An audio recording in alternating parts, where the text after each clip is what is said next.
আমাকে রে আশেপাশে আমি দাদার মুখে গল্প শুনছি। আমার দাদা গল্প করছে যে তাড়াত গাড়ি, এদিকে একটা কি গাড়ি, তাড়াত গাড়ি, একটা পাগলা ছিল, নাম হলো হাবু পাগলা। নাম শুনছেন? আমি কিন্তু দাদার মুখে শুনছি। হাজার হাজার মানুষ একটা অনুষ্ঠানে খাওয়া দাওয়া করতেছে, হাজার হাজার মানুষ খাচ্ছে, ইতিমধ্যে পাগলা সাইড দিয়ে যাচ্ছে আর বলতেছে, মানুষ নাই রে, এই মানুষ নাই রে। তো একজন মানুষ খাওয়া বন্ধ করে চিন্তা করে, কে আমরা হাজার হাজার মানুষ খাই আর এই পাগলা কয় মানুষ নাই। কাছে যায় বলতেছে, কে রে ভাই এই কথা তুই কেমনে কইলি? পাগলা বলতে, তুই কয়ে দেখ, তুই ক, তাহলে কয়ে দেখ, পিটন কাক কর। কিন্তু আমি কইছি, জনগণ কিছু মনে করেনি, কারণ আমি পাগলা। সবাই মনে করে পাগলে কি কয়, ছাগলে কি খায়, দেখ তাহলে তুই বলে দেখ তোর অবস্থাটা কি হয়। বলে, ভাই আমি বলবো না, তোর কাছে শুনবার চাই, তুই কেন কইলি? বলে, শুনে তো লাভ হবে না, দেখা লাগবে রে পাগলা, শোনা কথার দাম আছে।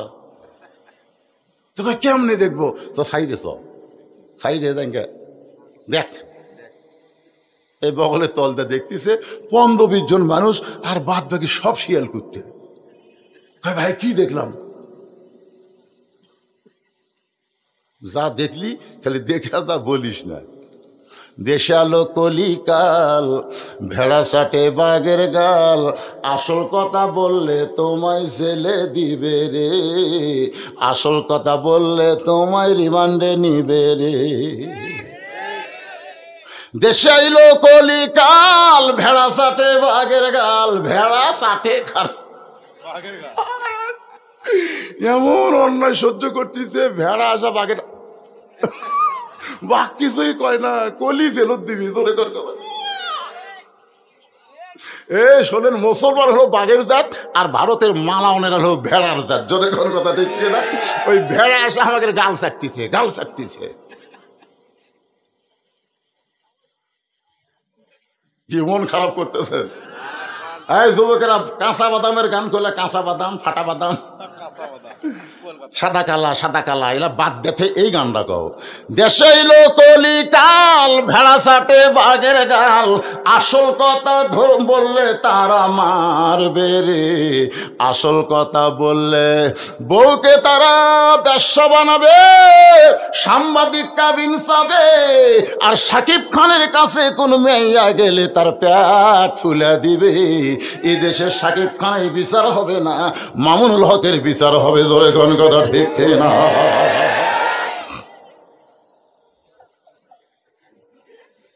আল্লাহর বান্দার একটু মনোযোগ দিয়ে শুনবেন। ওমর ফারুক বলতেছেন, মা তারপরে কি বলো? মেয়েটা বলতে, শুধুমাত্র ঈমান গ্রহণ করার অপরাধে 12 বছর আমাকে জেলখানায় বন্দি করে রাখছে। আপনারা বলেন তো, মেয়েটার অপরাধ কি? শুধু ঈমান গ্রহণ করছে, চুরি করছে, ডাকাতি করছে, হিরোইন। আমাকে জয়পুরহাটের মোবাইল একজন মুয়াজ্জিন বলতেছে, হুজুর কেমন আছেন? আমি বললাম আলহামদুলিল্লাহ। মুয়াজ্জিন সাহেব তোমার খবর কি? কয় নাউজুবিল্লাহ। নাউজুবিল্লাহ কেন? বলে, হুজুর আজান দিচ্ছে, আকামত দিচ্ছে, কিন্তু ইমাম নাই। ইমাম নাই কেন? বলে, ইমামকে পুলিশ কয়েকদিন হলে খুঁজতেছে, তো ইমাম যে কোন জায়গায় লুকাছে হুজুর, আর আমরা ইমামই পাচ্ছি না। আমি বললাম, তোমাকে গ্রামের সবচাইতে খারাপ মানুষ হলো ইমাম। হুজুর যে কি কয়, আমাদের 5 পাড়ার মধ্যে ইমামের চাইতে ভালো মানুষ কেউ নাই, তাহলে তাকে পুলিশ খোঁজে কেন? মুয়াজ্জিন কয়, আমি তো জানি না। আরে জানি না, আমি আজান দাও, আকামত দাও, তোমার আকামত ইমাম হেরাবে যায়, আর ইমামকে পুলিশ খোঁজে, তোমাকে খোঁজে না। তদন্ত করে দেখো তো ইমাম কোন দল করে। কিছুদিন পরে মুয়াজ্জিন আমাকে বলতেছে, হুজুর ইমামের মারাত্মক দোষ আছে। বলে, সে দোষটা কি? বলে, ইমাম বিশ্বাস করে মসজিদ শুধু আল্লাহর না, গোটা বাংলাদেশ আল্লাহর। শুধু মসজিদ ভালো হবে না, গোটা বাংলাদেশকে ভালো করতে গেলে আল্লাহর কোরআনের দল করা ছাড়া উপায় নাই। ইমাম গোপনে গোপনে আল্লাহর কোরআনের দল করে। এই খবরটা কে যেন থানায় দিয়েছে, তখন থেকে পুলিশ ইমামকে খুঁজতেছে। তাহলে অপরাধ কি? আল্লাহর দল করলি। মেয়েটার সবচাইতে বড় অপরাধ হলো ইমাম গ্রহণ করেছে। শুধুমাত্র ঈমান গ্রহণ করার কারণে 12 বছর তাকে জেলখানায় বন্দি রাখছে। সকালবেলা 3টা করে চাবুক, বিকালবেলা 3টা করে চাবুক। জেলখানায় বন্দি করার পরে কিছু যে করে, এটা মামুন হককে দেখলেই বোঝা যায়। যে মানুষটা সিংহ শাবকের মতন ভাষণ দিয়েছে, সেই মানুষটা হাজিরা দিবার আসলে লাঠি ধরে হাসে। ধরে কোন কথা ঠিক না? সকালবেলা 3টা করে চাবুক, বিকালবেলা 3টা করে চাবুক মারছে। আমার দেহের এমন কোনো জায়গা নাই যে জায়গায় চাবুকের আঘাত লাগে নাই। আমির আল মুমিনিন, আপনি যখন রোম পারস্য দখল করলেন তখন আপনি ঘোষণা করে দিলেন মুসলমান কোনো রাষ্ট্র যখন দখল করবে ওই রাষ্ট্র তখন আল্লাহর কোরআনের আইনে চলবে। আল্লাহর কোরআন দিয়ে যখন কোনো রাষ্ট্র চলবে ওই রাষ্ট্রের জেলখানার কোনো দরকার পড়বে না। আমি রোমের জেলখানায় 12 বছর বন্দী ছিলাম। জেলখানার দরজা যখন মুক্ত হলো, আজকে 6 দিন হলে আমি আপনাকে খুঁজতেছি, কারণ আমার দাদা খ্রিস্টান, আমার বাবা খ্রিস্টান, যেই দেশে জন্ম নিয়েছে ওই দেশে সকলেই খ্রিস্টান। আমি একজন খ্রিস্টানের নারী মুসলমান হইয়া খ্রিস্টানদের কাছে কেমনে যাব, এই জন্য আপনাকেই খুঁজতেছিলাম। আমির আল মুমিনিন, আপনাকে যখন আমি পেয়ে গেলাম তাহলে এই দুঃখী মেয়েটাকে আপনি একটু আশ্রয় দিবে। ওমর ফারুক বললেন, মা আমি তোমাকে আশ্রয় দিবার তো পারবো না।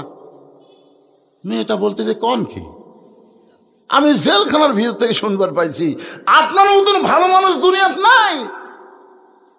মানুষ যখন সারা রাত ঘুমায় আপনি তখন দুঃখী মানুষের কষ্ট দেখেন রাতের অন্ধকারে, আর এইরকম একটা দুঃখী মেয়ে তাকে আপনি আশ্রয় দিবার পারবেন না।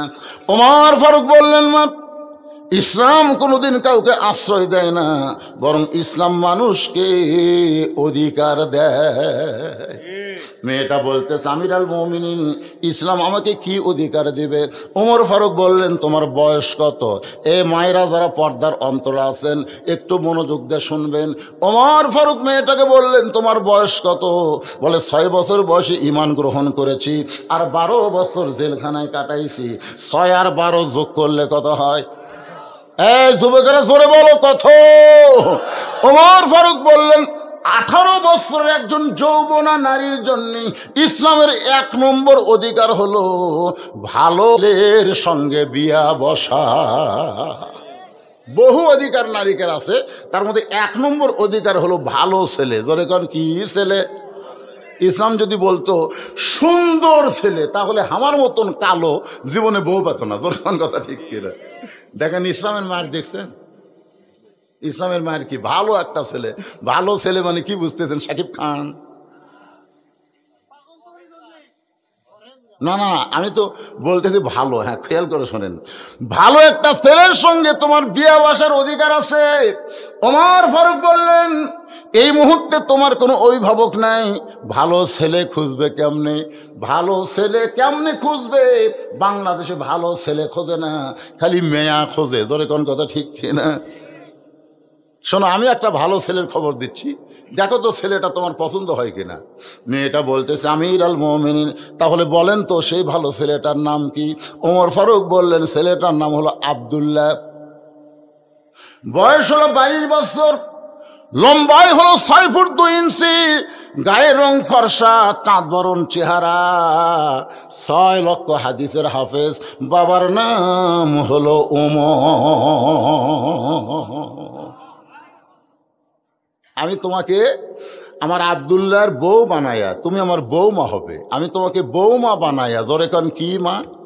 বৌমা বানায়া আমার বাড়িতেই তোমাকে অধিকার দিবার চাই। সুবহানাল্লাহ বলেন না? আচ্ছা, বেটার বউ আপনারা কি কন? কে রে যারা বেটাক বিয়ে করাছেন এখানে বাপ নাই, আপনার বেটার বিয়ে হয়নি, কি কন? দেখেন বৌমা, একদিন এক বুড়ে খালি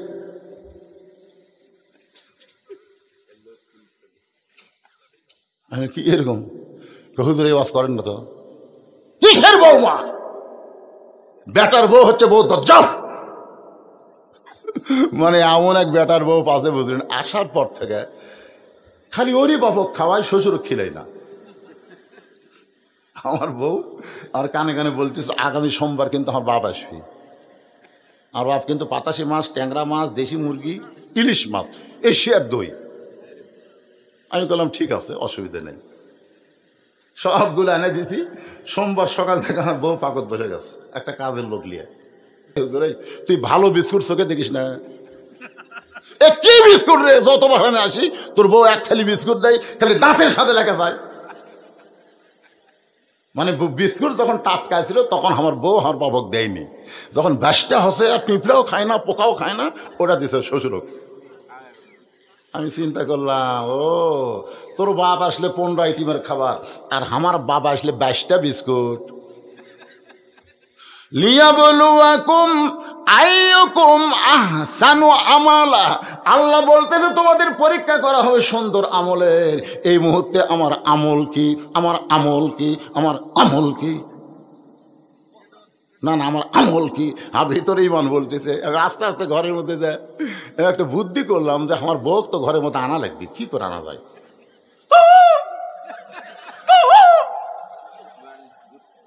আমার বাপ খালি হাসতেছে, কিন্তু হুজুর আমার কুকুরের ডাক দেয় কেটে। আর বউ বুঝবার পরে দরজার কাছে আইছে, আর মুসকে হাসি দেখ।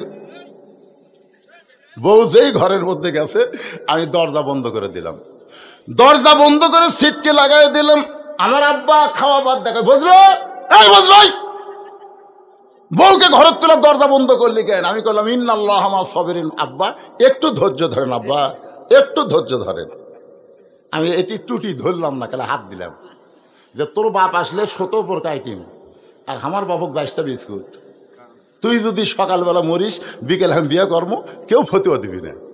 তোকে সকালে ছাড়লে বিকালে আমার বইয়ের অভাব হবে না। কারণ অনেক মেয়ে আমার ওয়াজ শোনা, আমার ভক্ত আছে, মাঝে মাঝে মোবাইল করে, হুজুর নবী যদি এত বিয়ে করে পরে আপনি 2টা পারেন না, তুই মরে গেলে তোকে ছেড়ে দিলে আমার বইয়ের কোনো অভাব নাই রে। কিন্তু আমার যে বাবক তুই 22টা বিস্কুট দিস, ওই বাবা যদি মারা যায় কিয়ামত পর্যন্ত কানবো, কিন্তু আমি আমার বাবা পাবো না। আল্লাহ কোরআনে বলেন, ওয়াকাযা রাব্বুকা আল্লা তা'বুদু ইল্লা ইয়াহু ওয়া বিল ওয়ালিদাইনি ইহসানা। সঙ্গে সঙ্গে বউ আমার পা ধরে বলতেছে, আর জীবনে ভুল করবো না, আজ থেকে আপনার বাপ আমার বাপ একই বাপ। আমি দরজা খুলে দিলাম। এরপর আব্বা কয়েক বছর পয়সা ছিল। আব্বা খানে আমার মাঝে মধ্যে কয়, বাবা ঘরের মধ্যে দরজা বন্ধ করে যে কি নেক আমল করছিস রে, হায় হায় রে, ওই আমলের কারণে তোর বউ আমার বৌমা হচ্ছে রে, তোর বউ আমার বৌমা রে। মাঝে মধ্যে এরকম নেক আমল করার দরকার, এ কথা কর না।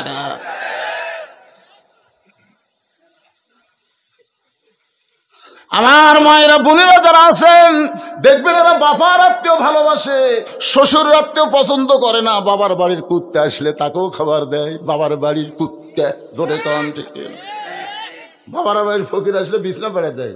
কে রে, এটা তো ফকির? কয় না আপনি জানেন না, এটা আমার বাপের এলাকার ফকির, আমার চাচা হয়।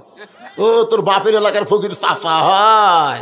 আর শ্বশুরের ভাই আসলে কয় আমি তো আপনাকে চিনি না, চা পাত খালি জুতের বাড়ি, জোরে কর কথা ঠিক। আমার মায়েরা মনোযোগ দিয়ে শোনেন, যে আমলের নেক আমলের পরীক্ষা হবে সেই পরীক্ষা নিয়ে কথা বলতেছি। এবার ওমর ফারুক বললেন, মা আমার বাড়িতে তোমাকে আমার বৌমার অধিকার দিয়ে তোমাকে রাখতে চাই।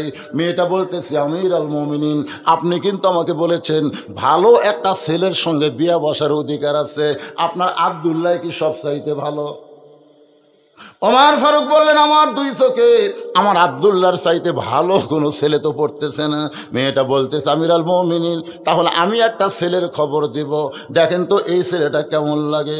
ওমর ফারুক চমকে উঠছে যে তুমি জেলখানার মধ্যে বন্দি থাকা মেয়ে, তুমি ভালো ছেলের খবর কেমনে জানো?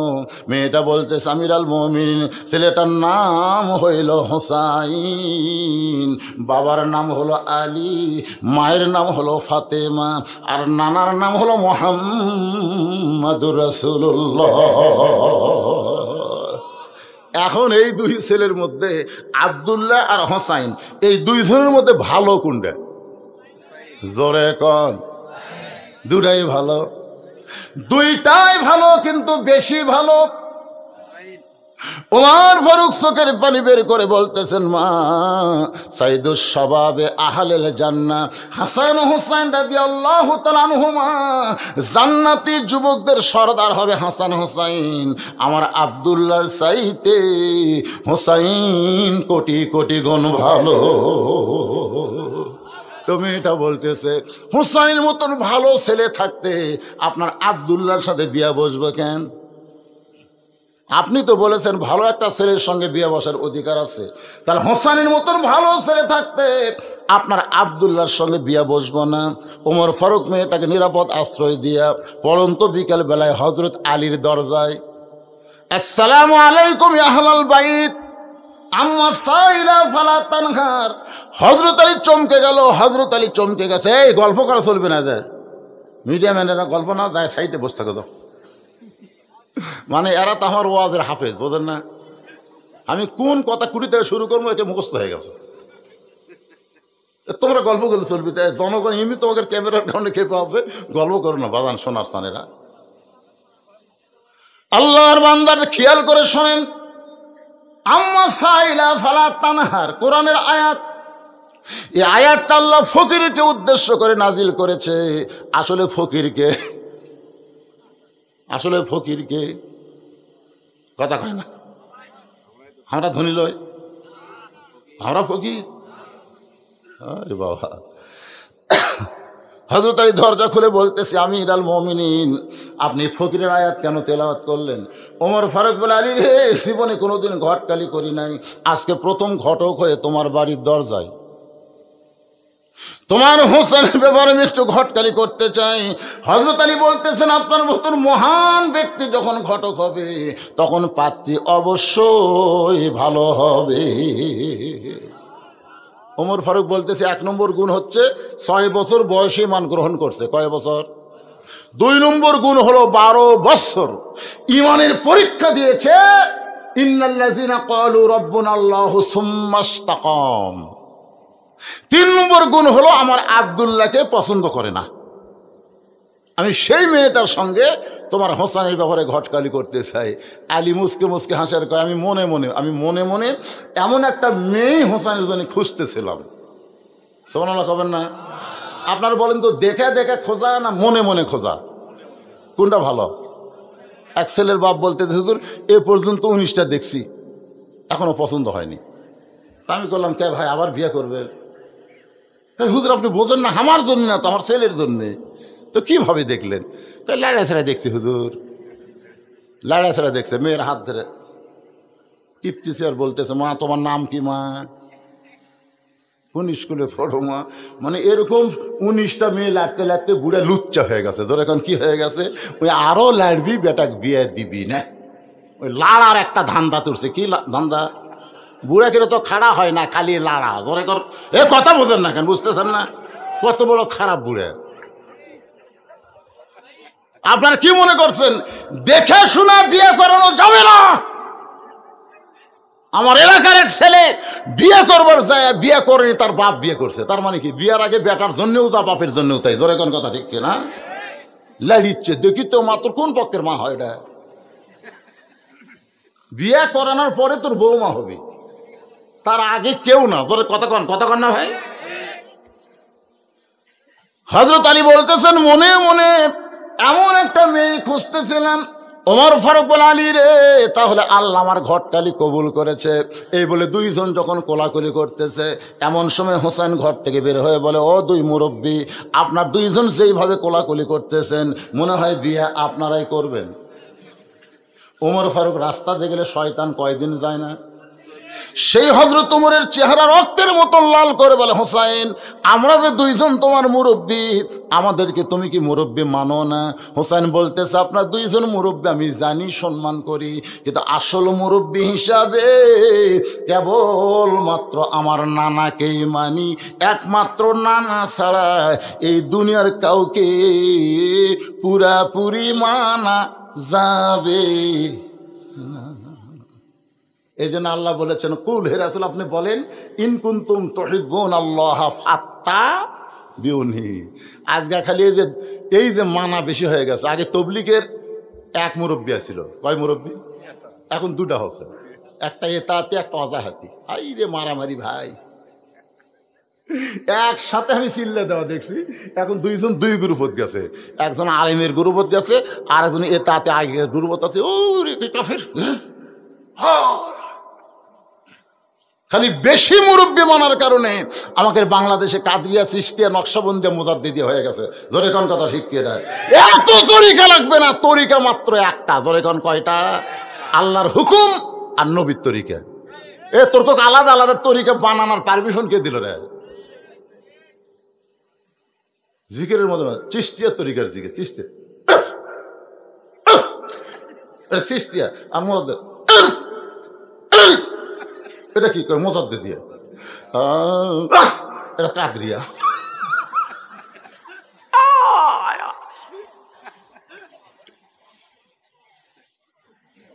শোনেন, একমাত্র রাসূল ছাড়া অন্ধভাবে কাউকে মানা যাবে? কথা কন না কেন যাবে? হোসেন বলতেছে আপনার দুইজন আমার মুরব্বী, আমি জানি সম্মান করি, কিন্তু আসল মুরব্বী হিসাবে কেবলমাত্র আমার নানাকেই আমি মানি। ওমর ফারুক বলে হোসেন তুমি কি বুঝাবার চাও? হোসেন বলতেছে কয়েকদিন আগে আমি স্বপ্নে দেখলাম আমার নানা ঘরের মধ্যে আরাম করতেছে। আমি হোসেন দরজাকে বললাম নানু ভাই আমি একটু আপনার কাছে যাবার চাই। আল্লাহ নবী বলেন হোসেন আমি এখন জান্নাতে আরাম করতেছি, এখন তোর জন্য দরজা খোলা যাবে না। আমি হোসেন চমকে গেলাম, ভাঙ্গা ঘরের মধ্যে নানা শুয়ে থেকে কথা বলতেছে, আর নানা কয় আমি জান্নাতে আরাম করতেছি, এই জান্নাতটা কেমন একটু দেখাই লাগবে। আমি জানলার ফাঁকটা তাকায় দেখি আমার নানি উরাতকে বালিশ বানিয়ে দিছে, সেই উরাতের উপরে নানা মাথা দিয়ে শুয়ে আছে, নানি চুলের মধ্যে হাত দিয়ে কিলবিল করতেছে। আমি ডাক দিয়ে বললাম নানা ভাই নানির উরাতকে বালিশ বানিয়ে শুয়ে থাকলে কি জান্নাতে থাকা যায়? আল্লাহ নবী বলে হোসেন তুই ছোট্ট মানুষ, তুই বুঝবি না রে, তুই বুঝবি না। তোর নানির মতন বউ যদি কেউ ঘরে পায় ওই ভাঙ্গা ঘরটা আল্লাহর জান্নাত হইয়া যায়। লিল্লাহে তাকবীর। তোর নানির মতন, তোর এখন কার মতন? তোর নানির মতন বউ যদি কেউ ঘরে পায় ওই ভাঙ্গা ঘরটা আল্লাহর জান্নাত হয়ে যায়। আমি হোসেন সেদিন থেকে সিদ্ধান্ত নিয়েছি বিয়ে যদি করতে হয় ভাবিয়া করিও কাজ করিয়া ভাবিও না। বিয়ে যদি করতে হয় আমার নানা যেমন বিয়ে করছে আমি সেই রকম একটা বিয়ে করবো, ভাঙ্গা ঘর যেন জান্নাত হয়। এই যে আমরা বিয়ে করে লিয়াচ্ছি, এশার নামাজ মসজিদের সামনে কাতারে পড়তেছি, আমার ভাই তো পুরস্কার দিয়েছে সবগুলা মাশাআল্লাহ, কিন্তু বাড়ির যায় দেখি পাও দে ভাই ঘরের ভিতর থেকে হিন্দুদের পূজার পদ্ধতি লো লো লো করে বাঁচতে রে। আমি মসজিদের সামনে কাতার নামাজ পড়লাম, আমার ঘরত কিরে যায় দেখে যে প্রধানমন্ত্রী স্টার জলসা দেখতেছে। আল্লাহ রে আল্লাহ, আমার ঘর জাহান্নাম হয়ে গেছে। তোর এখন কি হয়ে গেছে কথা বল না কেন? জাহান্নাম। হিন্দুদের পূজার বাদ্য মুসলমানের ঘরত বাঁচতেছে, এই ঘর জান্নাত আছে। এটা কার কারণে হচ্ছে? একটা মরদ মানুষও হিন্দুদের চ্যানেল দেখে না। আমি 70-100 জন মরদকে বলছি ভাই স্টার জলসা জি বাংলা, না হুজুর এর টাইম আমাকে আছে ম্যানমানা নাটক দেখার। 2-1 পুরুষ যদি দেখে বুঝবেন ওর মধ্যে হিজরা স্বভাব আছে। যারা স্টার জলসা জি বাংলা কোনো মরদ মানুষ যদি দেখে বুঝবেন তলে তলে হিজরা হচ্ছে। তোর এখন কি হবে না কেন কি হচ্ছে? আপনার কেউ দেখেন নাকি? দেখলে পরীক্ষা করা লাগবে যৌন বিশেষজ্ঞর কাছে যে আপনি কি মরদ আছেন না হিজরা হচ্ছেন। একটা পুরুষ মানুষ এই হিন্দুদের চ্যানেল দেখে না, তোর কথা বল না কেন? এই খালি মেয়েরা, এই মেয়েরা শেষ করলো। আমার মায়েরা শোনেন মনোযোগ দিয়া, স্টার জলসা জি বাংলা দেখে কোরআনের ওয়াজ শুনলে হবে না। আজকে কান ধরে তওবা করেন মা। মান তাশাব্বা বিকওমিন ফাহুয়া মিনহুম কালা রাসূলুল্লাহ সাল্লাল্লাহু আলাইহি ওয়াসাল্লাম। আল্লাহ নবী বলেছেন যে জাতকে যে বেশি পছন্দ করবে ওই জাতের সঙ্গী তার কিয়ামত হবে।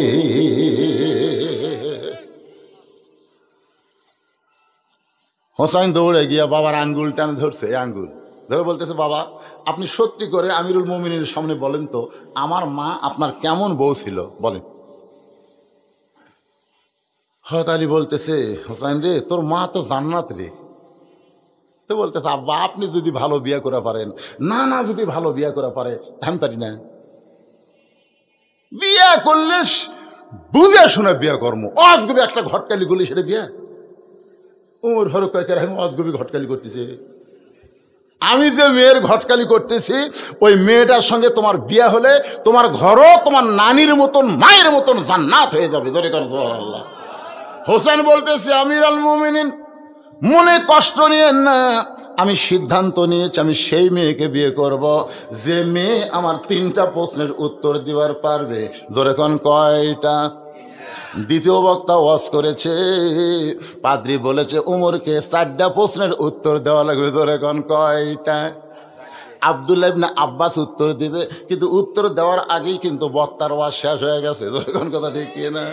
যতক্ষণ আমরা পেঁচাল ফেললাম সেখান থেকে আধ ঘন্টা দ্বিতীয় বক্তাকে যদি দিবার পারতাম, তাহলে 4টা প্রশ্নের উত্তর শুনলে আমাকে মনটা বড় ভালো হতো। জোরে কোন কথা ঠিক কি না? দ্বিতীয় বক্তার ওয়াজ আমিও দিবার পারবো উত্তর, কিন্তু আমি দিলে আমার বাপজান মন খারাপ করবে। এই জন্য এখন যে 3টা প্রশ্ন, হোসাইন বলতেছে আমি সেই মেয়েকে বিয়ে করব যে মেয়েটা 3টা প্রশ্নের উত্তর দিবে।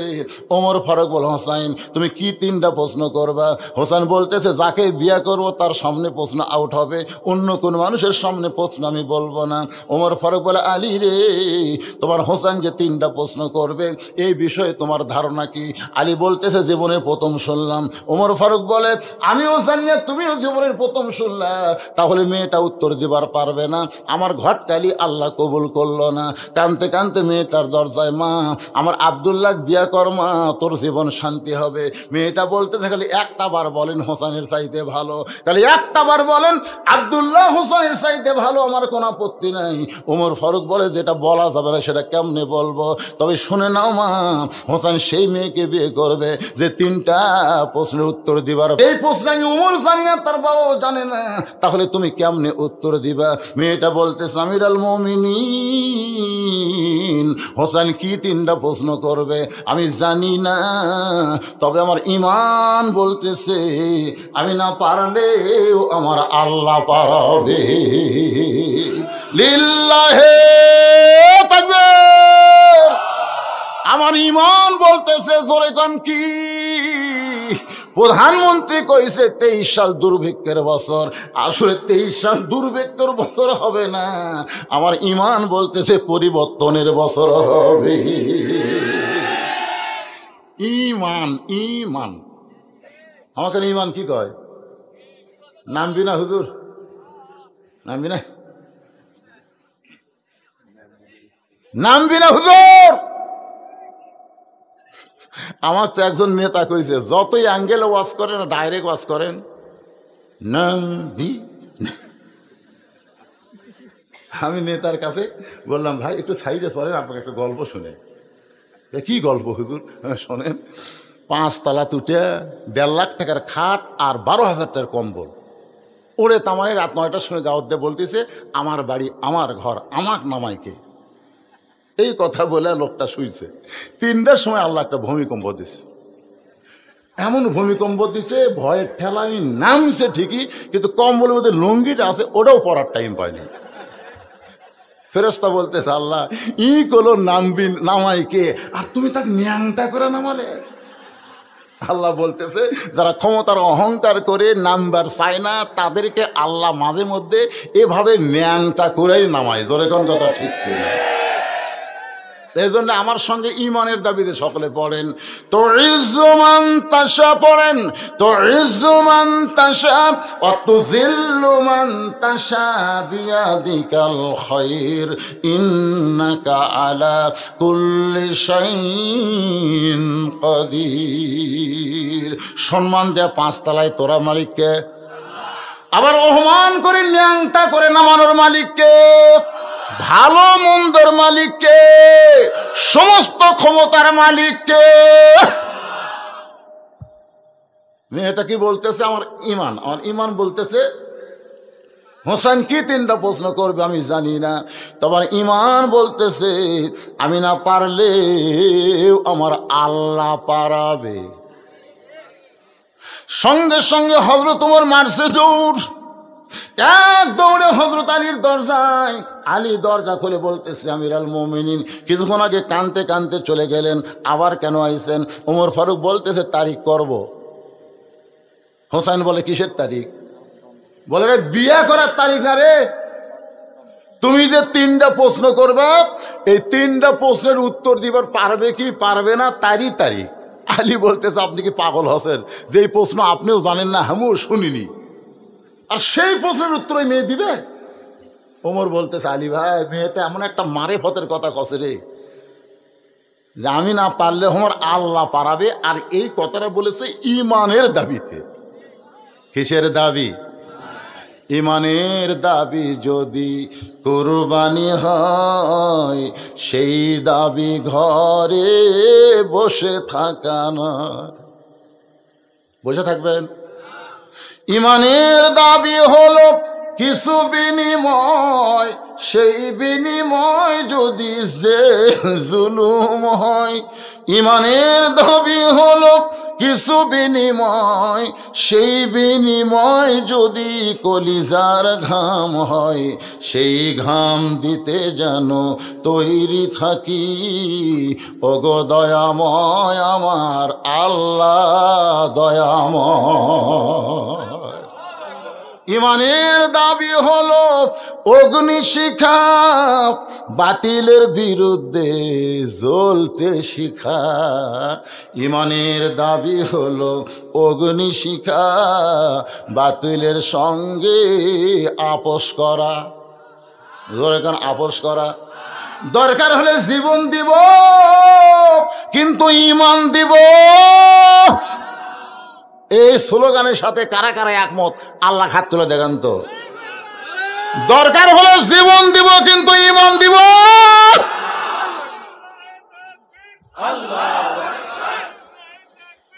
হাত নামান, হাত নামান ভাইজান। শোনেন, শোনেন, আমি যতই চেষ্টা করি, আমি কিন্তু আমার জীবন বাঁচাবার পারবো না। মাইকেল জ্যাকসনে 11টা এফআরসিএস মানে সমস্ত ডিগ্রি শেষ করা ডাক্তার রাখছিল, 11টা বিষয়ের ওপরে। 150 বছর বাঁচবি। কয়শো বছর? মানে যখনই কিছু হবি সাথে সাথে পরীক্ষা হবে। একটা কম্পিউটার সব সেট করছে, মাত্র 49-এর মধ্যে আজরাইল আল্লাহ পাঠিয়ে দিচ্ছে, যা তুমি ডাক্তার সেট করছে। মাইকেল জ্যাকসন রে প্রতি মাসে ডাক্তারের বেতন দিচ্ছিল বাংলাদেশের টাকায় 70 থেকে 80 লাখ টাকা। সেই জ্যাকসন 49 বছরই মরে গেছে। তার মানে আমরা যতই চেষ্টা করি জীবন বাঁচাবার পারবো না, তবে একটু চেষ্টা করলে আমরা ঈমান বাঁচাবার পারবো। তো যেটা চেষ্টা করে বাঁচান যাবি সেটা চেষ্টা করেন, যেটা বাঁচানি যাবে না তার পাশে আমাকে এত ধান্দারে ঘাড় কাজ করে দেখতেছেন। কি দেখতেছেন ভাই? 12 তলা হসে ইঞ্জিনিয়ার করছে, আরো 3 তলা তোলা যাবে। 2 কান্দে 2 ফেরেস্তা কয় শয়তান রে, উপর দিকে চালা যা দেখে আমাকে কষ্ট হয় না কেন? মাজার লাঠি দিয়া কয় ভিত মজবুত আছে তো? এই বিল্ডিং কিন্তু 100 বছর টিকসই হতে হবে, ভিত কি মজবুত আছে? আল্লাহ কয় তোর মাজার ভিত ভেঙে গেছে শালা, ঘরের ভিত দেখতে তুই পাগলা হয়েছ। আমি হচ্ছি বগুড়ার। শোন, আপনারা কোন জায়গার? আমি বগুড়া তোয়াজ করতেছি, আমার বগুড়া তোয়াজ করে দেয় না ভাই। ভাই দেখি ভাই পাইছে আল্লাহ জানে রে, একেবারে দেয় না। না আমি লিখছি কিন্তু দিচ্ছে না। গত 14 তারিখ আমার রেলগেটে মাহফিল আসলো, ওরা গেছিল, অনুমতি দিবি না? বগুড়ার সমস্ত প্রশাসক বলছে বদলি ছাড়া বক্তা নাই। তাই হুজুর তো কিছু কয় না মানে অ্যাঙ্গেলে এমন মার দেয় কলিজার মতো ঢোকে।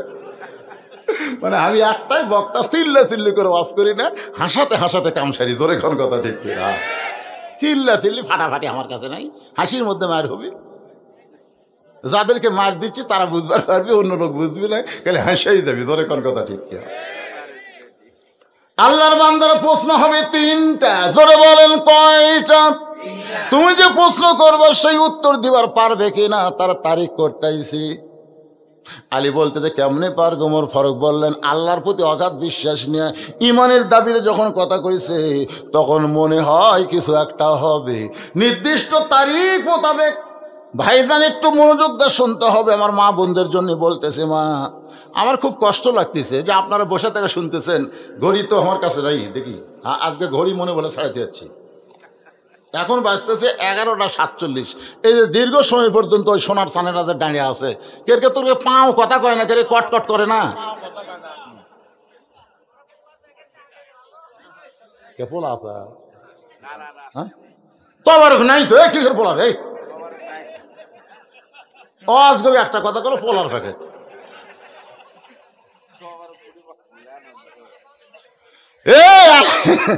আপনার তবরক কিন্তু নাই।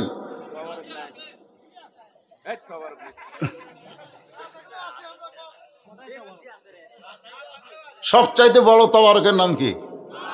সুবহানাল্লাহ। তাবারাকাল্লাযী বিয়াদিহিল মুলক। সবচেয়ে বড় তাবারক হচ্ছে আল্লাহর কোরআন। সুবহানাল্লাহ কর না কেন?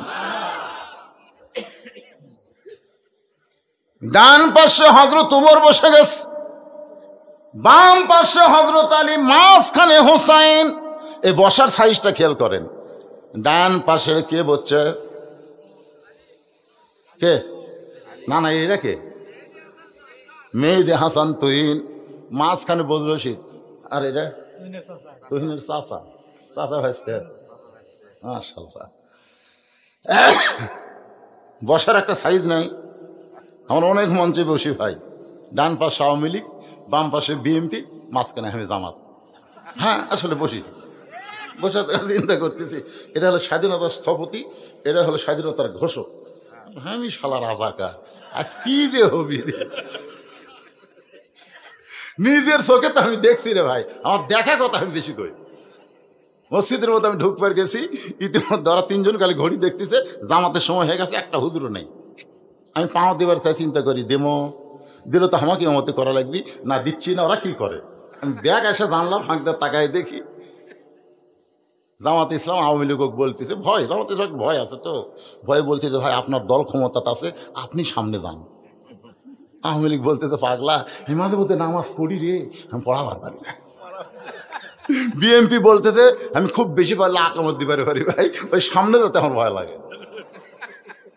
জামাত ইসলাম বলতেছে আমি হলাম সাকিব আল হাসান অলরাউন্ডার, আর তোরা দুইজন হলো মোস্তাফিজ, তোরা খালি বল করার পারিস, ব্যাটত পারিস না, আর আমার যেটি দিব আমি সেটি আছি। ওই সামনে যা বলতে থাকে ভাই তোরা দুইজন কি নিয়ত করবো, একতে দায়িত্ব বিহাদাল ইমাম, কিন্তু বলা ইমাম মানে আরবিতে ইমাম, বাংলায় কিন্তু নেতা। আমাকে তোরা নেতা বানাবো? আওয়ামী লীগ কই তুই বাইরের কথা ভিতরে কোষ করে। আমি আওয়ামী লীগ, ওই বিএনপি, তুই জামাত, এটা হলো বাইরের কথা রে। ভিতরের কথা হলো আমরা তিন ভাই একসাথে নামাজ পড়বার চাই। সুবহানাল্লাহ। এই মুহূর্তে যে তিনটা প্রশ্ন উত্তর হবে, এই কথা হলো ভিতরের কথা। ধরে বলেন কার কথা? ভিতর বোঝেন? উদখুলু ফিস-সিলমি কাফা।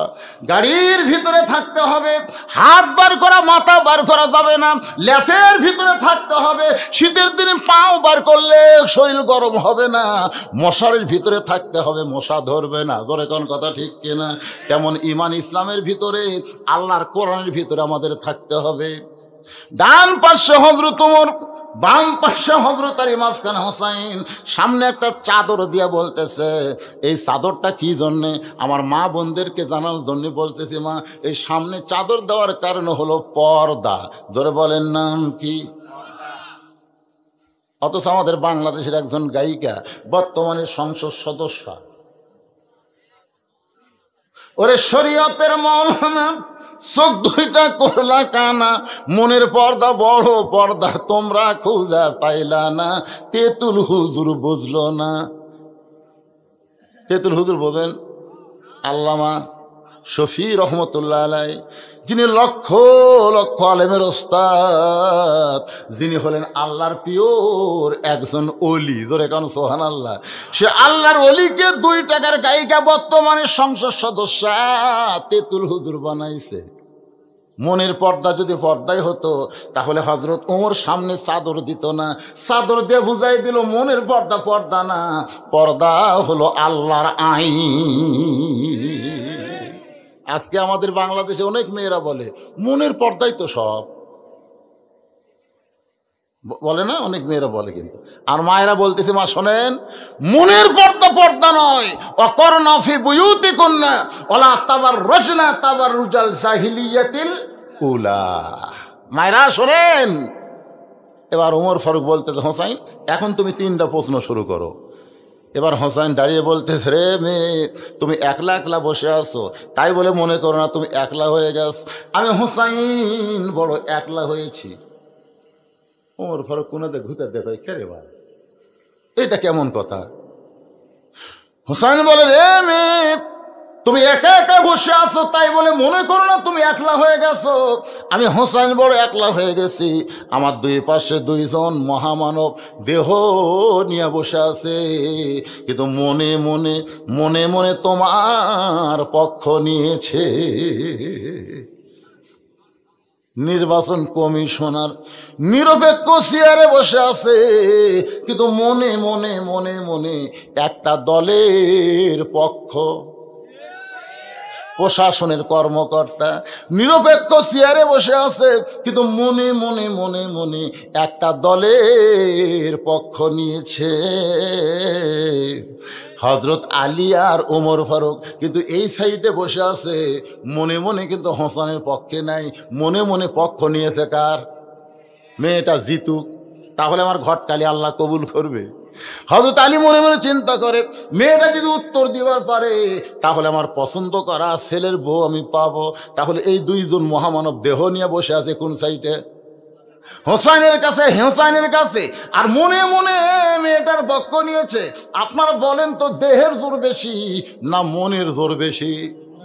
দেখবেন আমার মতন জুয়ান তাগড়া একটা মানুষ একটা তেলা পোকা থেকে দৌড় মারে, আবার চিকন চাকন একটা মানুষ বিষাক্ত সাপ নিয়ে খেলা করে। এটা কিন্তু দেহের জোরে না, এটা হলো মনের জোর। বর্তমানে বাংলাদেশের মানুষের দেহের জোর আছে, কিন্তু মনের জোর একেবারে। একটা গল্প করবার গেলেও চারিদিকে তাকায়, একটা গল্প করবি আগে কেউ নাই রে, এখন কথা যাবে। আরে মনটা আমাদের এত দুর্বল হলো কেন?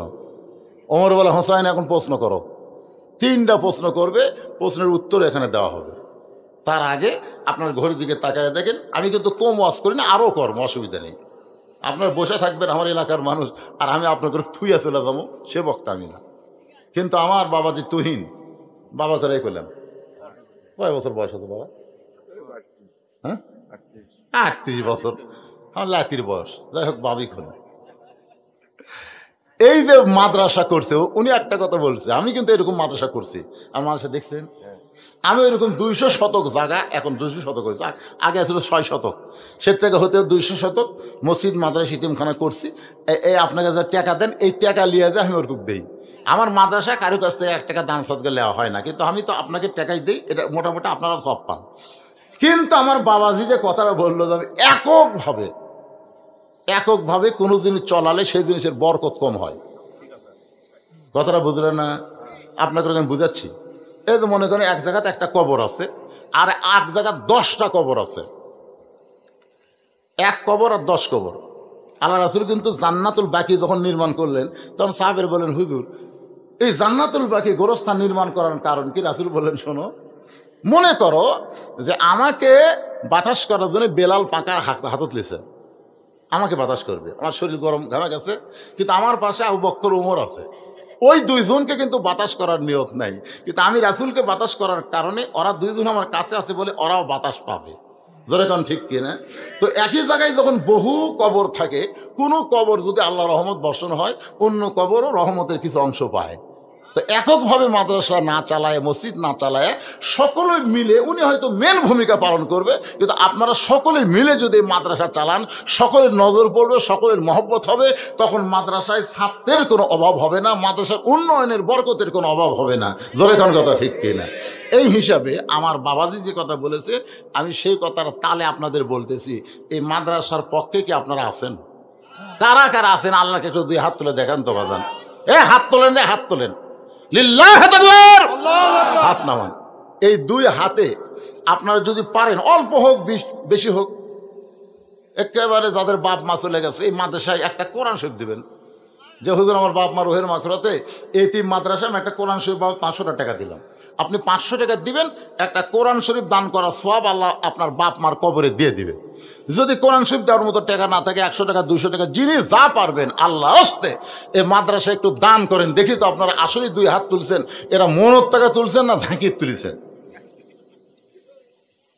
পকেটের দরকার টাকা আছে, আমার দাবি আছে, টাকা থাকে যদি না দেন, ওই টাকা আপনার ডাক্তারি খাবি, হুন্ডালে অ্যাক্সিডেন্ট করে 10,000 টাকা গচ্চা যাবে।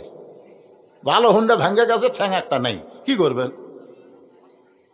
তার সদকা তো তারুদ্দুল বালা, দান সদকা করলে সমস্ত বালা মুসিবত আল্লাহ দূর করে দেয়। 500 টাকার একটা লোক নাই করে, বাপ মা মারা গেছে তার রুহের মাফরাতে কোরআন শরীফ 500 টাকা দেবে না, লগত এরা বাকি হবি না, লগত। হ্যাঁ লিয়ে আসেন বাবা, লিয়ে আসেন। আমি বাকি আদায় করি না, বলে বাকি দোয়া আমি করে ফেল না, বাকি দোয়া বাকি করা লাগে। এক নেতা 1 লাখ টাকা দিচ্ছে, দোয়া করতে করতে হুজুরের গলা বসে গেছে, পরের বছর যায় শুনে এখনো টাকা দেয়নি। তখন কে রে, কি দোয়া হলো রে, গত বছর দোয়া করে গেলাম, মাশাআল্লাহ। আল্লাহ একজন কোরআন বাবদ 500, আরেকজনে 1000 টাকা 2টা কোরআন বাবদ করছে দান, আরেকজন আল্লাহ কোরআন শরীফ বাবদ 500 টাকা দান করছে, আরেকজন কোরআন বাবদ 500, আরেকজন কোরআন বাবদ 500, আরেকজন কোরআন বাবদ 500, আরেকজন আল্লাহর কোরআন বাবদ 500 টাকা দান করেছে আল্লাহ, আরেকজন 100 টাকা দান করে 200 টাকা দান করছে আল্লাহ, আরেকজন যা পারেন 100 200 যে যা পারেন আল্লাহর রাস্তায় দান করবেন। মাত্র 5টা মিনিট আদায় করার পরে আমি আবার আলোচনায় ফিরে যাবো। ভাইজান, আল্লাহ এই মাদ্রাসা কিয়ামত পর্যন্ত কবুল করো। শ্বশুরের 200 টাকা দান করছে, আল্লাহ কবুল করে। একদিকে তুলে আর একদিকে লিয়ে দেবি, জোরে কোন ঠিক কিনা? বর্তমান নিশাখোর, ইয়াবাখোর, হিরোইনখোর ছেলের বেশি। নিশার তালত পড়ে যদি ব্যাগ লে টাকা তুলে আরেকদিকে যায়, এজন্য আপনাকে বিশ্বস্ত লোক দেওয়া লাগবে বাবা, ব্যাগও গুনে দেওয়া লাগবে। আজগবি একদিকে টাকা তুলবার দেওয়া যাবে না, বুঝলেন না? এই আসেন আসেন, কে পারেন 500 টাকা বাপ মার কবর, মাশাল্লাহ মাশাল্লাহ। হ্যাঁ 1000 টাকা দিছে, আরো 1000 দিবে। আমার ভাইয়ের নাম কি রে? শফিকুল ইসলাম 2000 টাকা নগদ 1000 টাকা দান করেছে, আরো 1000 টাকা দান করবে। আল্লাহ দানকে কবুল করেন, আল্লাহ নেক নিয়ত নেকাজা পড়া করেন। কোরআন শরীফ বাবদ 500 টাকা, যারাই 500 টাকা দান করতেছেন আমি দোয়া করে দেই, বাপ মা যদি জীবিত থাকে হায়াত দারাজ করো, যদি বাপ মা কবরে যায় এই কোরআন দানের কারণে বাপ মার কবরকে আল্লাহ তুমি জান্নাত বানায় দাও। আল্লাহ তোমার আরেকজন বান্দা 2টা কোরআন শরীফ বাবদ 1000 টাকা নগদে করছে দান, আল্লাহ তার দানকে কবুল করেন, আল্লাহ নেক নিয়ত নিয়ে লেখাপড়া করেন। আল্লাহ তোমার একজন বান্দা কোরআন শরীফ বাবদ এতিম মাদ্রাসায় 500 টাকা দান করে দিল, আল্লাহ দানকে কবুল করেন। যে নিয়তে দান করছে আল্লাহ নেক নিয়ত নিকাশা কবুল করেন, আল্লাহুম্মা আমিন। কেউ যদি মনে করেন হুজুর আমি এখন পারবো না, এতিমদের জন্য 1 বস্তা চাল দিবেন, 50 কেজির 1 বস্তা চাল। কেউ যদি বলেন হুজুর আমি 1টা বস্তা চাল দেবো, হুজুর আমার এত সম্পদ আল্লাহ দিছে, সেখান থেকে এতিমদের জন্য 1 বস্তা চাল দিলাম, এতিমদের লালন পালন করেন। আল্লাহ নবী বলেছেন শিশুকালে মইরা গেছে মা, গর্ভে থাকতে মরছে পিতা, চোখে দেখলাম না, কে করিবে লালন পালন, কে দিবে সান্ত্বনা, এই দুনিয়ার বড় এতিম নবী ছিলেন একজনা। টাকা আদায়ের কথা শুনে অনেকে উঠে চলে যাচ্ছে, হায় হায় রে, আরে আপনি টাকা না দিলেও মাদ্রাসা চলবি রে পাগলারা, কিন্তু আপনার চলবে কি করে? শোনেন চলবে কি করে শোনেন, আল্লাহর আমি যদি আল্লাহর বান্দা না হই আল্লাহর কোনো ক্ষতি হবে? কারণ আমার মতন বহু বান্দা আল্লাহর আছে না নাই, কথা কন না আছে না নাই, কিন্তু আল্লাহ আমার না হলে আমার শেষ রে, কারণ আমার আল্লাহর মতো তার কোনো আল্লাহ নেই। তো এই জন্যে ভাইজান একটু চাইলাম, পরীক্ষা করলাম, লিয়াবলুয়াকুম আইয়ুকুম আহসানু আমালা। সবচেয়ে সুন্দর আমল হলো আখিরাতকে বিশ্বাস করে আল্লাহ রাস্তায় দান করা। যারা দান করে তাদের আখিরাতের প্রতি বিশ্বাস আল্লাহ মজবুত করে দেয়। কারণ এই যে টাকাগুলো আপনারা দিলেন, এই টাকা দিয়ে তো আপনি কয়েকদিন চা খাওয়ার পারতেন, কিন্তু আপনার তো হলো না। আপনি আখিরাতকে বিশ্বাস করে টাকা দিলেন, আল্লাহ তাআলা এই টাকা আপনার নামে জান্নাতের ব্যাংকে অ্যাকাউন্ট খুলে দেবে। সবাই একটু মহব্বত নিয়ে দরুদ পড়েন, আল্লাহুম্মা সাল্লি আলা সাইয়্যিদিনা মাওলানা মুহাম্মদ ওয়া আলা আলি সাইয়্যিদিনা শাফিআনা। হোসেন বলে রে মেয়ে, আমার 1 নম্বর প্রশ্ন হলো, আমার মাকে তুমি জানো? আমি কোন মায়ের সন্তান, কোন মা আমাকে গর্ভধারণ করেছে? আমার মা সম্পর্কে তোমার জানা আছে? হযরত আলী চমকে উঠছে, হযরত আলী চমকে উঠছে, কারণ আমি ছেলের সঙ্গে বসে আছি, ছেলে বাবার কথা না বলে মায়ের কথা বলতেছে। তার মানে আপনারা কি বুঝতেছেন? সন্তান ভালো মন্দ হওয়ার জন্য বাবা কিন্তু না, সন্তান ভালো মন্দ হওয়ার জন্য তার মা যথেষ্ট। ধরে কোন কথা ঠিক কি না? একটা গানও আছে, বাবা আনন্দে মাতিয়া সাগরে ভাসাইয়া সেই যে চইলা যায় খবর লয় না, মাজন ধরিয়াই উদরে কতই কষ্ট করে, 10 মাস পরে পায় প্রসবের বেদনা, এমন দরদি ভবে কেউ হবে না আমার মা গো। মেয়েটা পর্দার উপর থেকে বলে, হোসাইন আপনার মাকে আমি চিনি। প্রশ্ন করেছে আমার মাকে তুমি জানো? আর উত্তরে বলতেছে আপনার মাকে আমি চিনি। ওমর ফারুক জিব্বাত কামড় খাইছে। জিব্বাত কামড় খাওয়ার কারণ হলো প্রথম প্রশ্নই আউট, কারণ প্রশ্ন করেছে আমার মাকে জানো। ফাতেমাকে সবাই জানতে পারে, কিন্তু ফাতেমারে কেউ চিনতে পারবে না, কারণ ফাতেমা হলো পর্দানিশী নারী। জোরে কোন কি নারী? পর্দানিশী নারীর খবর জানে অমুকের বউ আছে, কিন্তু আমরা কোনোদিন দেখলাম না। আমাদের পাড়ায় অনেক বউ আছে, সবাই বলে অমুক ছেলে বিয়ে করছে, কিন্তু আজও পর্যন্ত তার বউকে আমরা দেখলাম না। কেন দেখবা? সে শুধু নিজে দেখার জন্য বিয়ে করছে, পরকে দেখানোর জন্য বিবাহ করেনি। আপনারা বলেন তো আজকে যুবকদের স্বপ্ন দোষ হয়, এটা কি পর্দানিশীর জন্য না বেপর্দার জন্য? মুরব্বীরা কর না কেন? আপনাকে তার এটা হয় না? কেরে যুবক, কার জন্য হয়? সব মেয়েরা যদি পর্দানিশী হতো, আমাদের সোনার যুবকেরা এই বয়সে দেওয়ালে হারবালের পোস্টাল পড়তো।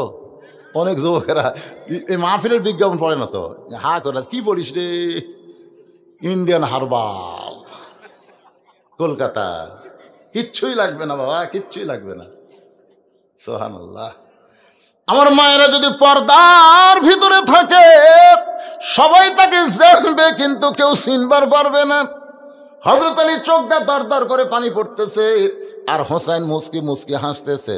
আলী চোখ দিয়ে পানি বের করার কারণ হলো আমি পুরাপুরি চিনবার পারি নাই, কারণ গভীর রাত্রে ফাতেমাকে কবর দিয়া হযরত আলী যখন দোয়া করতেছে, আল্লাহ আমার ফাতেমাকে তুমি কবুল করে নাও, কারণ রাতের বেলা মারা গেছে, রাতের বেলায় কিন্তু কবর দিয়েছে, আবার রাতের বেলায় দোয়া করতেছে আল্লাহর কাছে।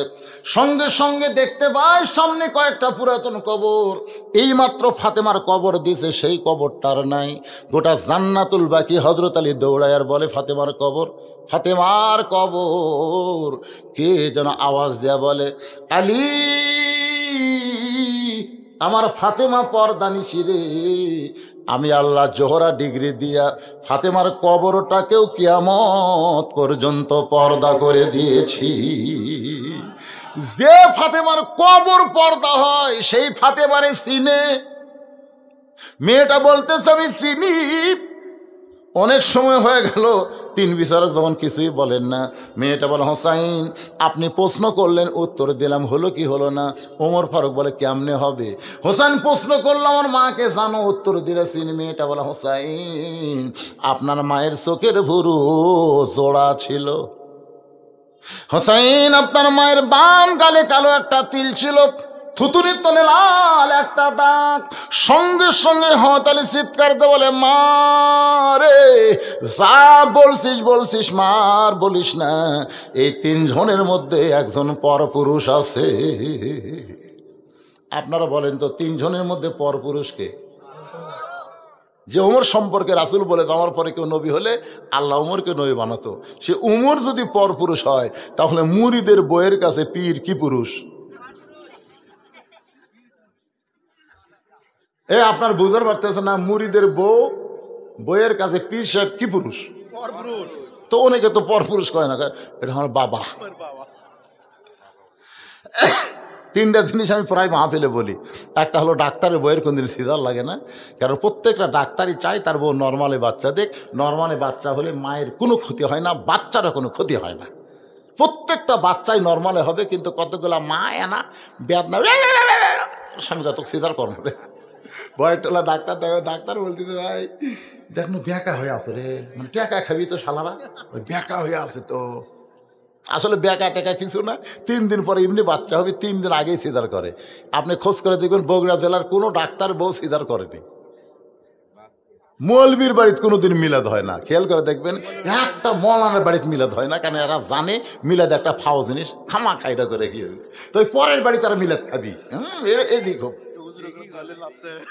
আর 3 নম্বর হলো পীরের বউ কোনোদিন মুরিদ হয় না, কারণ পীরের বউ জানে আমার পীর 1 নম্বর লুচ্চা, মাঝে মধ্যে মুরিদের বইয়ের দিকে চোখ মারে, এই শালার হাতে মুড়ি দেখি হবে।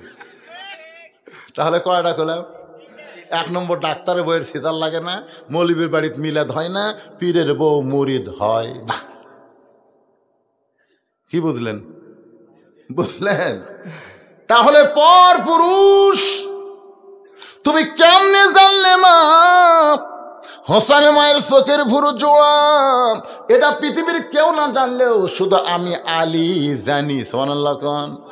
আল্লাহ রাসূল বলেছেন তোমার বিবির এই 2 ভুরুর মাঝখানে, বাবা গল্প না, এখন মজার ওয়াজ হচ্ছে, তোমাকে গল্প দেখলে ওরা বাড়িতে আগে থাকবে।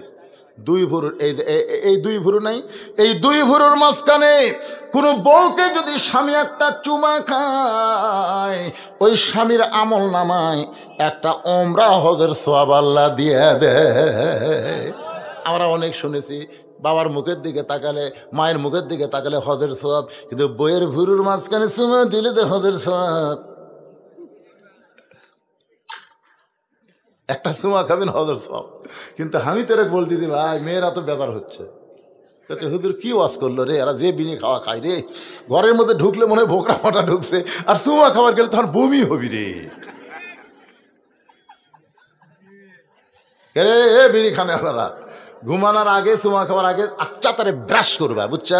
পেপসুডেন্ট গুঁড়াটা দিয়ে করবা, পেপসুডেন্ট গুঁড়া নাই, গুঁড়া দিয়ে সেই মতো বিশ্বাস করে, তারপরে বড়ির পাতা চাবিয়া, তারপর ভোগ চুমা খাবা, একটা হজর সব পাবা।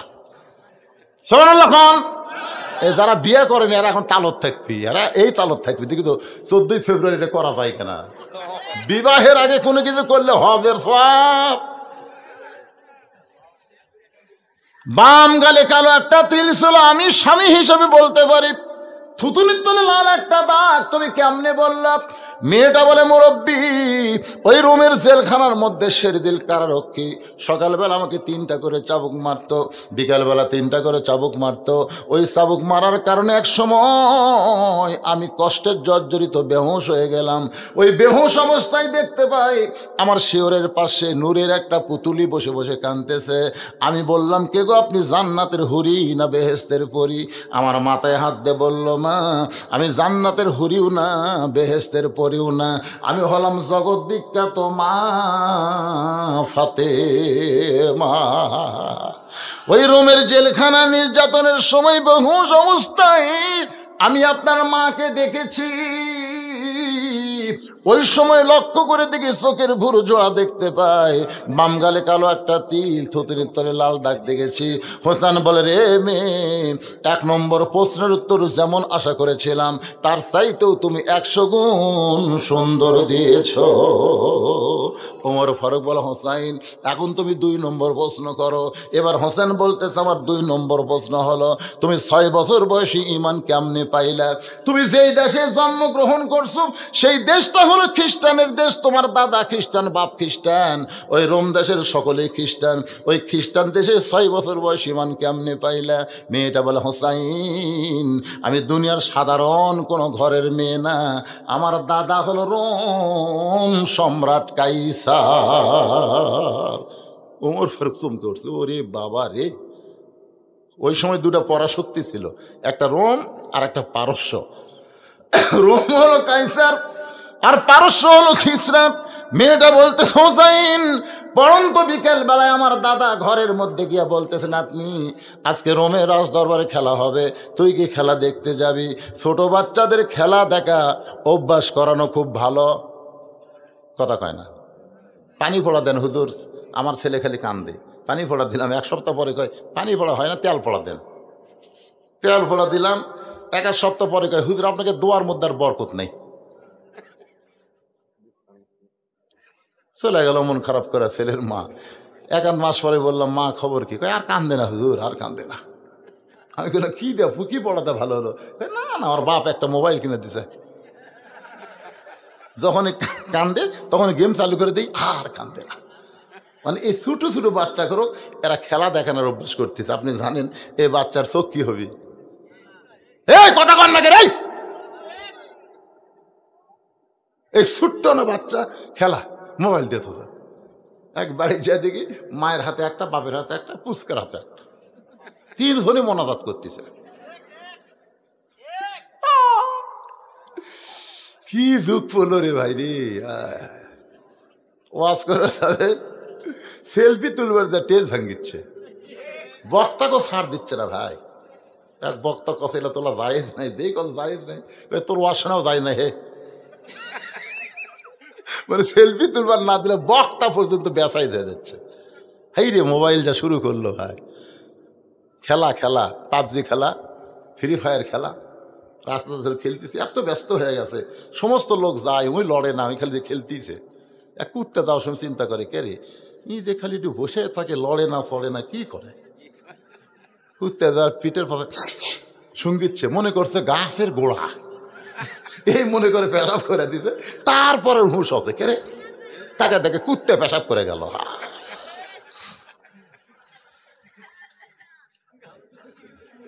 রে যুবকেরা শোনো, নষ্ট করে দেবে জীবন, নষ্ট করে দেবে শিক্ষা, নষ্ট করবে চোখ, নষ্ট করবে চরিত্র। আর হেডফোন লাগাইলে ঠসা হবে, বউ খালি গালি দিবি তুমি মুস্কি মুস্কি হাসবা। আমাকে এলাকায় ঠসা স্বাভাবিক বউ গাইলাই ওইখানে হাসে, শুনবারই পায় না। তো হেডফোন দিয়ে তারা গান শুনতেছে, তারা কান ভালো থাকবে, এই যে চোখ দিয়ে সবসময় তাকে থেকে দেখতেছে, চোখ ভালো থাকবে না। ছোট 6 বছরের মেয়ে বলে, হোসাইন আমি আমার দাদার সঙ্গে খেলা দেখার জন্য রাজ দরবারে আসলাম। আমার দাদাকে বললাম, দাদা খেলা কোন জায়গায়? আমার দাদা বলে, ওই যে তাকায় দেখ। আমি তাকায় দেখি একটা মানুষের 2টা চোখ কালো কাপড় দিয়ে বেঁধে রাখছে, ওই মানুষের 2টা হাত কালো রশি দিয়ে বাঁধছে, ওই মানুষের 2টা পা লোহার শিকল দিয়ে আটকায় রাখছে। আমি বললাম, দাদু ভাই খেলা দেখার কথা বলে নিয়ে আসলেন, কিন্তু ওইটা কি খেলা আমি তো বুঝতেছি না। আমার দাদা বলতেছে, ওইটা একটা মুসলমান, ওইটা একটা মুসলমান, ওই মুসলমানকে নিয়ে আজকে খেলা হবে। ওই যে তাকায় দেখ। মেয়েটা বলে, 6 বছরে তাকায় দেখি একটা আগুন চুলার দাউ দাউ করে জ্বলতেছে। সেই চুলার আগুনে বিশাল একটা দেখছি, মনে মনে তেল, নিচের আগুনের তাপে তেলগুলো টকবক টকবক করতেছে।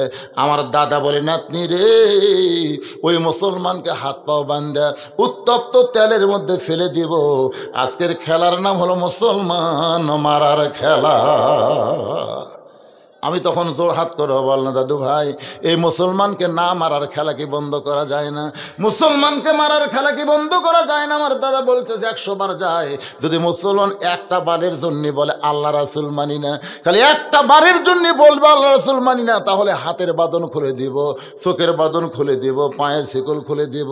কারণ তার সব বাঁধছি, কিন্তু মুখটা তো আমি বান্ধি নাই। তার চোখ বান্ধা, তার হাত বান্ধা, তার পাও বান্ধা। কিন্তু আজকে আমাদের বাংলাদেশে হাত খোলা, চোখ খোলা, পাও খোলা, কিন্তু মুখ বান্দা, মুখ বান্দা, কথা কয় না। সঙ্গে সঙ্গে মেয়েটা বলে, হোসাইন আমি 6 বছরের ছোট্ট মেয়ে মুসলমানের কাছে গিয়ে বললাম, মুসলমান একটা বারের জন্য শুধু বলেন আল্লাহ রাসুল মানি না, তাহলে আমার দাদা আপনাকে ছাইড়া দিবে। সঙ্গে সঙ্গে মুসলমান বলে, রে ছোট্ট মেয়ে তোমার কাছে জীবনের গুরুত্ব আছে, কিন্তু আমার কাছে ইমানের গুরুত্ব বেশি।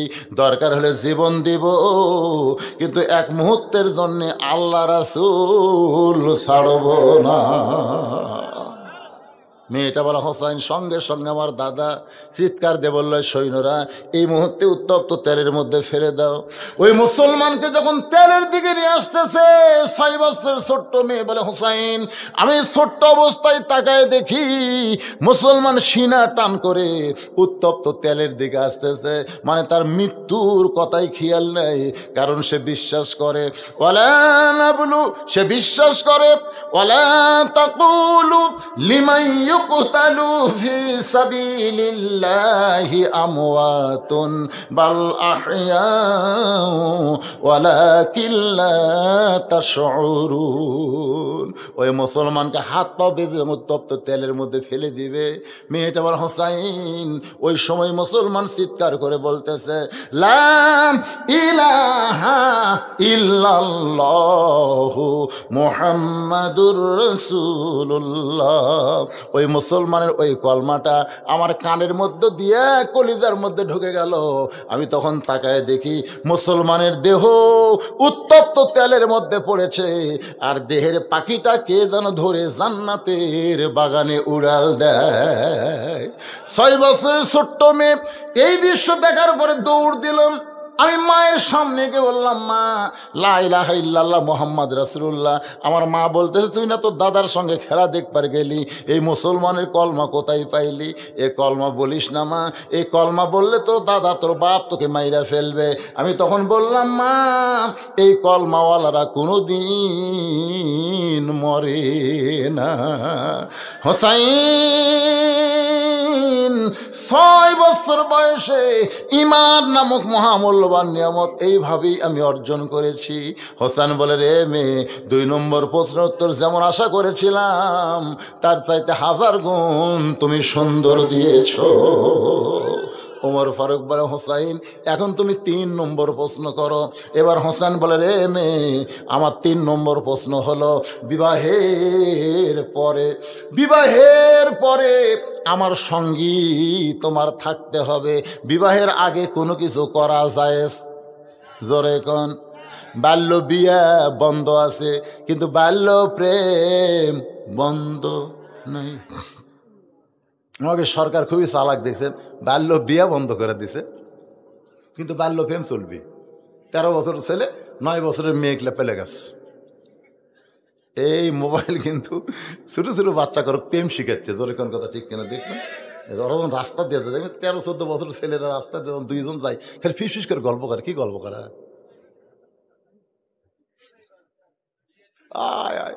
এরা মাঝে মধ্যে পরিমণির সাথে প্রেম করবার চায়। কে রে, তোর বয়স কত? ওই তো নানি সমান রে। বিশ্বাস করবেন না, আমি 13-14 বছর এক ছেলের ম্যানি ব্যাগের মধ্যে পরিমণির ছবি দেখছি। আমি বললাম, কে রে? এবার কর, কে রে পাগলি? ই কি রে, বুড়ি রে, তুই কি রে? বাল্য বিয়ে শুধু বন্ধ করলে চলবে না, বাল্য প্রেমও বন্ধ করা লাগবে। কতক্ষণ ঠিক কিনা? একটু মনোযোগ দিয়ে শুনবেন। হোসেন বললেন, রে মেয়ে, বিবাহের পর আমার সঙ্গী তোমার থাকতে হবে। মেয়েটা ফোঁপায় ফোঁপায় কাঁদতেছে। ওমর ফারুক বললেন, মা, 2টা কঠিন প্রশ্ন করলো, তার উত্তর দিলে, আর সহজ প্রশ্ন শুনে কেন কাঁদতেছ? মেয়েটা বলে, আমিরাল মুমিনিন, আমি যদি হোসেনকে বলি বিয়ার পরে আপনার সঙ্গে থাকবই থাকবো, এই উত্তর দিলে হোসেন খুশি হবে না, আমাকে চিন্তা ভাবনা করে উত্তর দেওয়া লাগবে। ওমর ফারুক বলে, মা, তাহলে কি বলবা? মেয়েটা বলে, হোসাইন, আল্লাহর একজন নবী ছিলেন, সেই নবীর নাম হলো আয়ুব নবী। জোরে বলেন, কি নবী? আয়ুব নবী একদিন বাদশা ছিল, নবী ছিল, চাকর নকর অনেকগুলো বিবি ছিল। আয়ুব নবী যখন অসুস্থ হয়ে গেল, এক সময় শরীরের মধ্যে ঘা হয়ে গেল, তার বাদশাহী চলে গেল, এমনকি লোকালয় থেকে তাকে জঙ্গলে রেখে আসলো। দেহের মধ্যে যখন পোকা ধারণ করলো, কোনো বউ তখন আয়ুব নবীর সঙ্গে ছিল না, সবাই যখন দূর দূর করে তাড়িয়ে দিয়েছে, এমন সময় একটা বউ আয়ুব নবীকে ছাড়ে নাই। সেই বিবির নাম হলো রহিমা।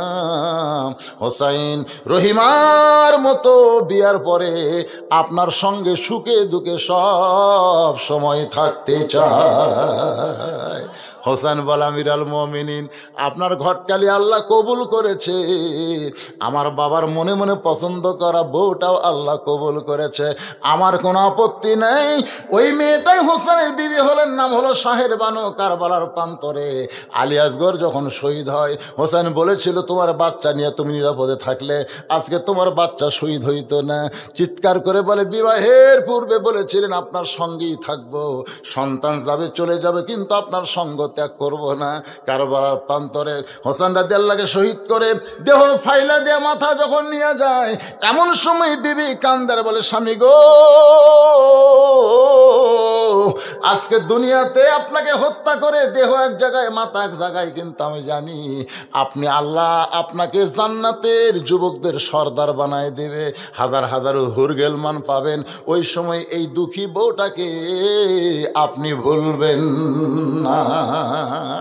আমার মায়েরা, পর্দার অন্তরালে যারা, আমার সামনে যারা বসে আছেন ভাইজানেরা, সকলকে লক্ষ্য করে এই ঘটনার ভিতর দিয়া ইসা আসাবাতুহুম মুসিবাতুন ক্বালু ইন্না লিল্লাহি ওয়া ইন্না ইলাইহি রাজিউন।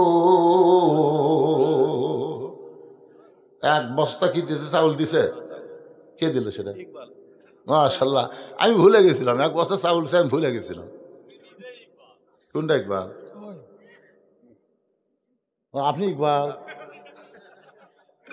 মাশাআল্লাহ। মহিলা টাকা কে লিয়া গেল কি বুঝবেন? এরা মহিলা? আচ্ছা আচ্ছা। আস্তাগফিরুল্লাহ রাব্বি মিন কুল্লি জামবি ওয়া আতুবু ইলাইহি লা হাওলা ওয়া লা কুওয়াতা ইল্লা বিল্লাহিল আলিয়্যিল আযীম। আল্লাহুম্মা আমিন। আল্লাহুম্মা আনতাস সালাম ওয়া মিনকাস সালাম তাবারাকতা ইয়া যাল জালালি ওয়াল ইকরাম।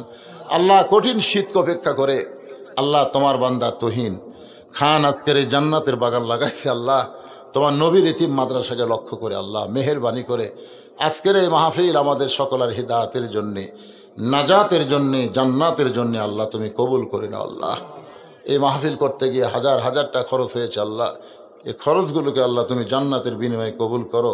এই মাদ্রাসা এতিমখানাকে আল্লাহ তুমি কবুল করো। যার নামে মাদ্রাসা নির্মিত হয়েছে আল্লাহ, তার কবরকে তুমি জান্নাতের টুকরা বানিয়ে দাও। আল্লাহ, আল্লাহ ওয়াজের শুরু থেকে শেষ পর্যন্ত অনেক আলোচনা হয়েছে আল্লাহ, অনেক জিকির আজকার কোরআন তেলাওয়াত হয়েছে। যদি ত্রুটি হয়, ভুল হয়, মাফ করে দিয়ে জাহাদিয়া মঞ্জুর করো আল্লাহ। সোনার মদিনায় নৈফাকে রওজা মোবারকে আল্লাহ তুমি কবুল করে নাও। আল্লাহ, তামাম আম্বিয়ায়ে কেরাম, আসহাবে কেরাম, তাবিনে কেরাম, তাবা তাবিনে কেরাম, তামাম পৃথিবীর মাটির নিচে যত মুমিন মুমিনাত আছে আল্লাহ, সকলার ওয়া ফরহাদিয়া কবুল করো। আল্লাহ, আমরা যারা হাত তুলেছি, আমাদের জনম দুখুনি মা বাবা যাদের কবরে চলে গেছে আল্লাহ, বাপ মার কবরকে জান্নাতের টুকরা বানিয়ে দাও।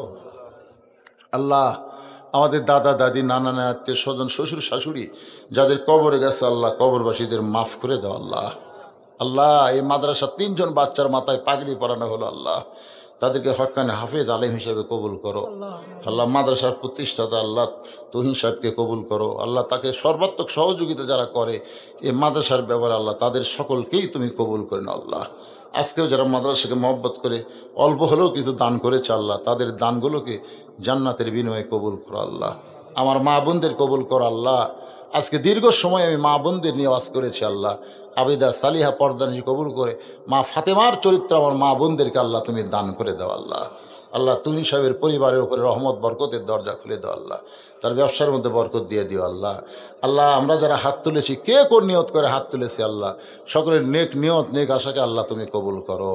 আয় আল্লাহ তাআলা, তার মনের মধ্যে যে নিয়তগুলো রয়েছে মাদ্রাসা ত্বরান্বিত করবে, বড় করবে আল্লাহ, সব নিয়তগুলো আল্লাহ তুমি কবুল করো। অত্র এলাকার সমস্ত মানুষগুলোকে মাদ্রাসার হিতাকাঙ্ক্ষী বানিয়ে দাও। আল্লাহ, তাদের বাচ্চাগুলো মাদ্রাসায় দিয়া কোরআনে হাফেজ আলেম হিসাবে তৌফিক দিয়ে দাও। আল্লাহ, আল্লাহ, মিডিয়া ভাইদেরকে কবুল করো। আল্লাহ, মুরব্বীদের কবুল করো। আল্লাহ, আল্লাহ, এত কষ্ট করে মিডিয়া ভাইরা কোথা থেকে কোথা যায় আল্লাহ, তোমার কোরআনকে প্রচারের নিমিত্তে তাদেরকে কবুল করে নেও। আল্লাহ, আল্লাহ, আজকে আলেম ওলামা হাত তুলেছে, গোটা বাংলাদেশে আলেম ওলামা আজকে মাজলুম অবস্থায় আছে, অনেকে জেল জুলুমের ভিতরে আল্লাহ মানবতার জীবনযাপন করতেছে। আল্লাহ, এই কোরআনের বন্দি ফাঁকিগুলোকে মুক্ত করে দাও, কোরআনের ময়দানে তার আবার কিচির মিচির করবে। আল্লাহ, আল্লাহ, আমি গুনাহগার বলে দোয়া ফিরা দিয়ে না আল্লাহ, এই শীতের ভিতরে খেলের উপরে বসে ঘন্টার পর ঘন্টা যারা আলোচনা শুনেছে আল্লাহ, তাদের সকলের হাতের মধ্যে যার হাত পছন্দ করো সে হাতের ওসিলায় গোটা মাহফিলকে আল্লাহ তুমি কবুল করে নাও। আল্লাহ, তুহিন সাহেবের মা আমার কাছে দোয়া চেয়েছে আসার সময় আল্লাহ, তার মায়ের জন্য দোয়া করি আল্লাহ, তার মাকে কবুল করে নাও। আল্লাহ, আমাদের সকলকে মাফ করে। আয় আল্লাহ, অনেকে হাত তুলেছে আল্লাহ, কত মানুষের এই 2 হাত দিয়ে আমরা কবরে মাটি দিয়েছি, এই 2 হাত দিয়ে কত লাশ কবরে নামাইছি, একদিন আমরা সবাই মরে যাব। যেদিন আমাদের মৃত্যু হবে দিনটা যেন জুমার দিন হয়, মাসটা যেন রমজান মাস হয়। ইমানের সাথে ইজ্জতের সাথে দুনিয়া থেকে বিদায় নেওয়ার কালে আমাদের জবানে জারি করে দিও লা ইলাহা ইল্লাল্লাহু মুহাম্মাদুর রাসূলুল্লাহ সাল্লাল্লাহু আলাইহি সাল্লাম। আসসালামু আলাইকুম ওয়া রাহমাতুল্লাহি ওয়া বারাকাতুহু।